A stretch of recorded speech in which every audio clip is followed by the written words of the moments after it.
At long last, I am able to say a few words of my own. I have never wanted to withhold anything. But until now, it has not been constitutionally possible for me to speak. A few hours ago, I discharged my last duty as king and emperor. And now that I have been succeeded by my brother, the Duke of York, my first words must be to declare my allegiance to him. This I do with all my heart. You all know the reasons which have impelled me to renounce the throne. But I want you to understand that in making up my mind, I did not forget the country or the empire, which, as Prince of Wales and lately as king, I have for 25 years tried to serve. But you must believe me when I tell you that I have found it impossible to carry the heavy burden of responsibility and to discharge my duties as king as I would wish to do without the help and support of the woman I love. And I want you to know that the decision I have made has been mine and mine alone. This was a thing I had to judge entirely for myself. The other person most nearly concerned has tried up to the last to persuade me to take a different course.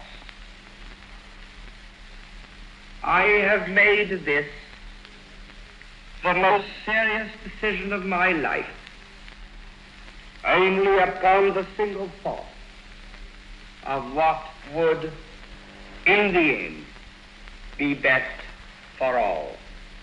This decision has been made less difficult to me by the sure knowledge that my brother, with his long training in the public affairs of this country, and with his fine qualities, will be able to take my place forthwith, without interruption or injury to the life and progress of the empire. And he has one matchless blessing, enjoyed by so many of you and not bestowed on me: a happy home with his wife and children.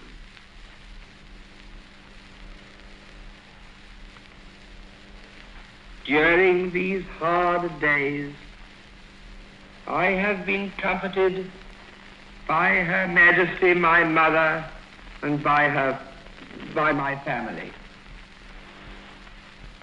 The ministers of the Crown, and in particular Mr. Baldwin, the Prime Minister, have always treated me with full consideration. There has never been any constitutional difference between me and them, and between me and Parliament. Bred in the constitutional tradition by my father, I should never have allowed any such issue to arise. Ever since I was Prince of Wales, and later on, when I occupied the throne, I have been treated with the greatest kindness by all classes of the people, wherever I have lived or journeyed throughout the empire.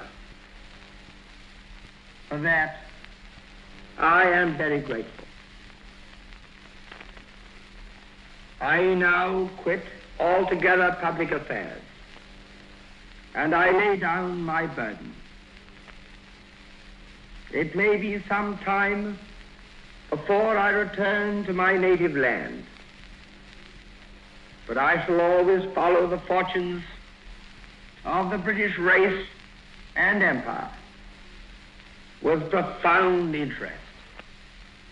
And if at any time in the future I can be found of service to His Majesty in a private station, I shall not fail. And now we all have a new king. I wish him and you, his people, happiness and prosperity with all my heart.